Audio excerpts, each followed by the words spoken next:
Hello guys, good morning. So ngayon, papasok tayo sa ating trabaho.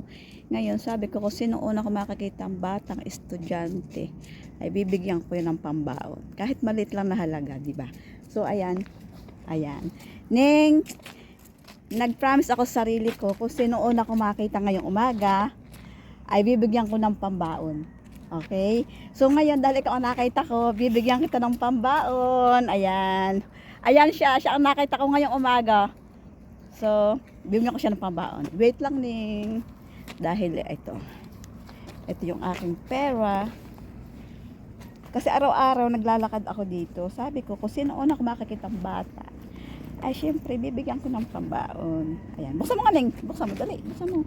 Para may pambaon ka. Ayan. Dahil ikaw ang nakita ko, ang swerte mo. Ayan. Pambaon lang naman. Pang-receive ng ating nag-aaral.